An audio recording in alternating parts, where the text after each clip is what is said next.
isda, kung walay kapay, o walay imbis. Pero kung balik mo yung isda na naay kapay o imbis, ako imbisan, ano sa likod? Ang trabaho sa lima, sa Seventh-day Adventist, mao ang Bible study house to house. Pilion na ganda mo na niadto ang Katoliko. Dili may musunod sa simbahan sa balay sa Iglesia ni Cristo, saksi ni Jehova, or again, dili may mo sunod ni anak kay musupol man. Ano sa nila ang mga versikulo? So, ang ako buhaton, aron na makuha ng pagpunta, kaya dili na makuha ang punta, kasama namin sa pastor, kaya naman ni Swito, 10,000 pounds, Swito atong tayo. Pero yung interest naman, 15,000 naman. So, dili na makuha ang punta, o kung manay ang pastor, asa mo na ibigan, natulog na mo. So, aron na namin report, na namin na mapawisuhan, ang piliyon na kita po ang Katoliko. Ano ang Katoliko man? Kaya kung ano ang taloon, magpitong-pitong para naman ang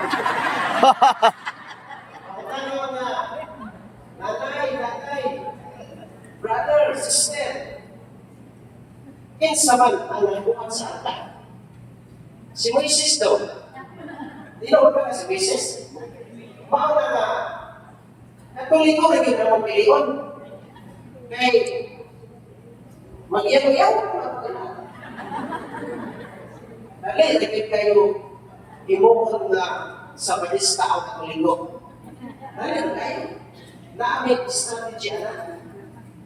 O na nga, sa tugay na panahon, na sige kung balik-balik sa mga balay sa mga Katoliko ang imuhon na sa balista. Daghan ang mga Katoliko, dili na lang paihap kung pila na Katoliko ang mahimong sa balista.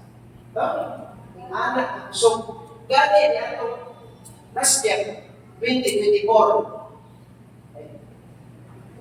na ay 14,800 plus na mga Katoliko na nahimok na sa balista. Only, duhala na ang probinsya na Mindanao. So, ikaw, Dilsor, o Agusa, Dilsor, yung anak, kapaspas ang Seventh-day Adventist, muhimo, o sa balista, nagikan sa Katoliko. Nilabay ang mga panahon, nahimo na ko mag-lagyan. Nahimo na ko Facebook page, aron sa pag-atake, o madimo ko Facebook page ang sa pag-pagdakot sa Katoliko. Kaya nakita ko ako sa mga argumento sa social media, magpigat mo kita ko sa balista. Sa una, sa dito ba binagpiyong sapat sa may waray dire? May waray dire? Wala. Salamat eh, hindi ko masabot.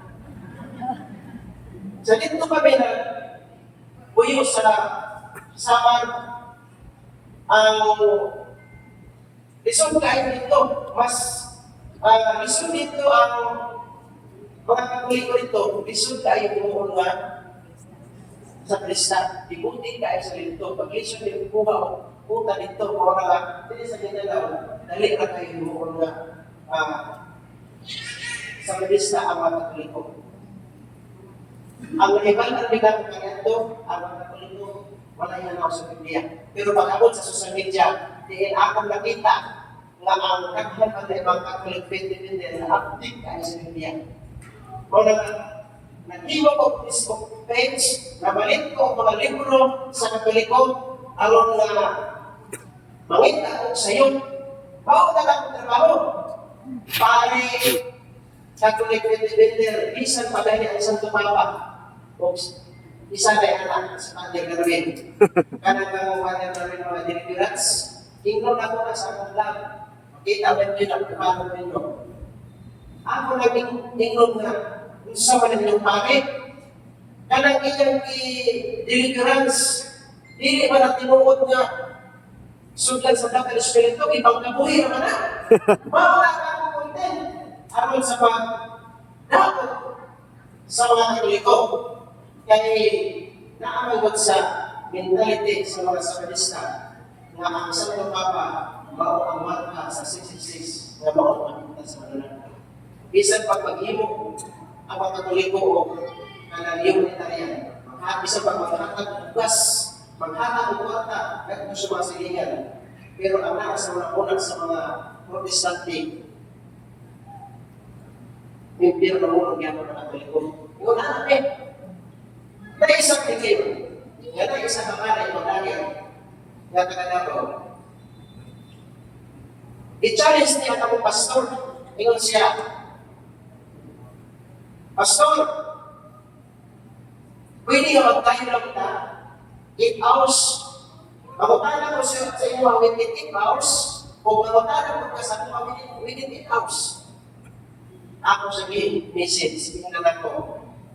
Bro, wala kami tao, brother. Hambog na mag bro. Nga naman mag-dialog magkasama pastor nga bright may kailan. Wala din kami mag-agal sa Biblia. Maula ang akong i-chat.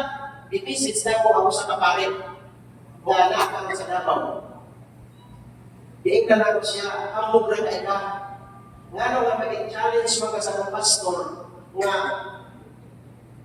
ikaw bang gani, nakita bang gani ako, masay ko bang gani ka na ako, wala hindi ibang agas sa Biblia. Nya, ikaw pa yung kaunawon. Ang imong tao mo ang naon, ang mga tabliya, parang ikaw ba? Baka ngayon na sa pare. Duhalang ka, at daw, sukat sa pag, wala na ano sa pare ka, ang iyang daw mga tabliya, di ko ba ito akong tingin. Duha ko kasi ka na natulog sa panig. Wala ka lang ako asawa. Basta nagtulong ng litaw ko ha. Hindi yun ako. Wala ka ako asawa. Ingon siya, huwag ko rin ako wala ko. Kasi mamatay na eh. Nihubag ang ako ang tigil. Kaya pagpugal-pugal na ako sa pare. Dito na ako na-realize na magagawa nila yan pare. Di ako ang panahon na lagi kita nisulod kay sa usap pinaka-dako sa simbahan dito sa Bicol City, ang San Lorenzo Ruiz. At sulod na mo dito sa Bicol sa katedral, ang maaala na yung simple, lagi.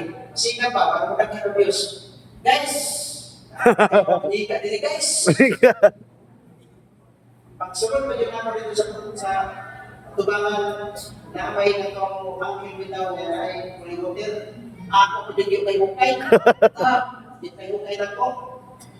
Pag-abot ako ng lumang aglaw. Limbag na puro na kong tiil. Nakaibang mga sign na ganyan.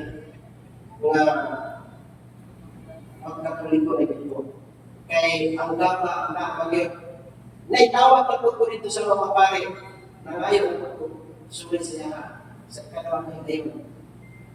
Pauto na wala ang ubang sa kapatid. Sa pagsubaybay lang ko sa social media, then ako na-diskubrihan ang pinaka-dako na rason na ano manahimok ko mga Katoliko. Ikan sa pagka-Seventh-day Adventist, nahimugsubi ko ang Seventh-day Adventist. Grabe makapangatake sa Katoliko. Pero unsang pagkansa ang nagsigi o atake sa Katoliko, nagsigi o peke sa Katoliko, karon usa na sa tigdipinsa sa atong pagtuong Katoliko. Atong mga Katoliko.